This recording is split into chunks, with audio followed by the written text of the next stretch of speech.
Bonjour et bienvenue pour cette 8e et dernière vidéo du chapitre sur les lois normales. Il s'agit de démontrer cette propriété pour l'espérance de la loi normale centrée réduite, le fait que l'espérance est égale à 0. Donc dans le cours j'avais expliqué que l'espérance de la variable grand X, habituellement c'est l'intégrale sur l'intervalle de définition de x, f de x dx. Ici comme l'intervalle ça va de moins l'infini à plus l'infini, on est obligé de séparer ainsi et de prendre deux limites. La limite quand la borne inférieure tend vers moins l'infini, et puis ici on a choisi de couper en 0, on aurait pu couper ailleurs mais c'est le plus simple, et plus l'intégrale avec la borne supérieure qui tend vers plus l'infini. Donc nous allons démontrer que c'est égal à 0, alors nous allons calculer la deuxième intégrale, et puis on verra que c'est la même chose, c'est le même genre de calcul pour la première. Alors cette intégrale, donc de 0 à b, x, f de x dx, donc simplement là j'ai réécrit x, et j'ai réécrit la fonction de densité pour la loi normale centrée réduite qui est 1 sur racine de 2pi, e puissance moins x carré sur 2. 1 sur racine de 2pi c'est une constante, je peux la passer devant l'intégrale par linéarité de l'intégrale, et donc il me reste sous le symbole intégral x e puissance moins x carré sur 2 dx. Alors vous savez, dans tout ce chapitre, on a dit que pour la loi normale, on ne sait pas trouver une primitive de l'intégrale de f de x dx. On ne sait pas trouver une primitive de e puissance moins x carré sur 2. Ici, ce n'est pas f de x, c'est x f de x. Alors est-ce qu'on sait trouver une primitive de x e puissance moins x carré sur 2? La constante, on ne s'en occupe pas, on la laisse devant. Eh bien, là, on va y arriver parce que on n'est pas loin de u' e puissance u. Or, on connaît une primitive de u' e puissance u, c'est e puissance u. Donc ici, nous allons voir, est-ce que nous avons u' e puissance u? On l'a presque. En effet, si on regarde e puissance, donc ici le u c'est moins x carré sur 2, si on dérive ce e puissance u, ça nous donne donc u', ici qui est la dérivée de moins x carré sur 2, donc x carré, sa dérivée c'est 2x, le moins et le 2, ils restent devant, ce sont des constantes, le moins c'est comme moins 1, donc ça nous donne moins 2x sur 2, et e puissance u, u', e puissance u.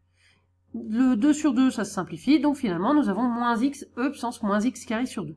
C'est-à-dire que la dérivée de e puissance moins x carré sur 2, c'est moins x puissance moins x carré sur 2. Donc on est presque avec u' e puissance u, il y a simplement le moins qu'il faut ajouter.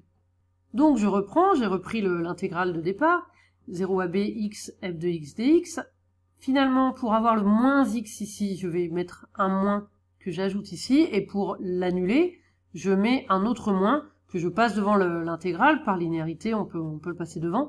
Donc moins, ça nous fait bien plus, par rapport à cette formule-là. Donc devant j'ai moins 1 sur racine carrée de 2pi, et donc l'intégrale de 0 à b de moins x e puissance moins x carré sur 2 dx. Ici ça me permet d'avoir u' e puissance u, et donc je peux prendre une primitive qui est e puissance u. Donc je laisse la constante devant, et je vais pouvoir prendre la primitive entre 0 et b. On continue, donc moins 1 sur racine de 2pi, avec la valeur en b moins la valeur en 0. La valeur en b, j'ai laissé pareil, et puis la valeur en 0, e puissance 0, ça fait 1, donc moins 1. Donc là, j'ai seulement réécrit le résultat qu'on a trouvé pour cette intégrale. Alors maintenant, il ne faut pas oublier que ce que nous cherchons, c'est la limite de cette intégrale quand b tend vers plus l'infini.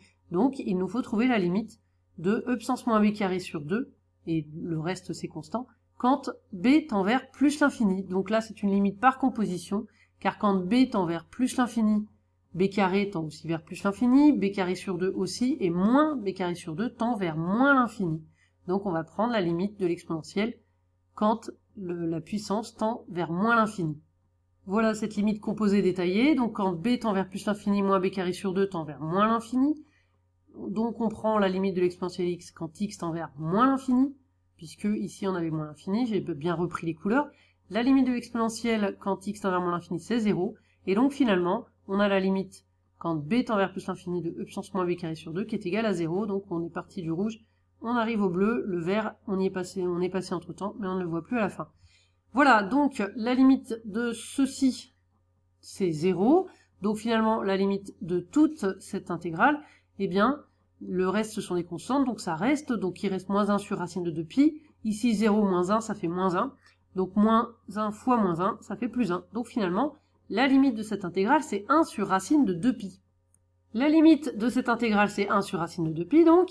Or, la limite de l'autre intégrale, celle-ci, quand de a à 0, de x f de x dx quand a tend vers moins l'infini. C'est exactement le même raisonnement, exactement le même calcul, la même fonction à l'intérieur. Cette fois-ci, on trouve moins 1 sur racine de 2pi. Donc finalement, on a celle-ci qui tend vers moins 1 sur racine de 2pi, plus celle-là qui tend vers 1 sur racine de 2pi. Donc quand on fait la somme, eh bien ça tend vers 0. Donc finalement, l'espérance de x, c'est bien égal à 0.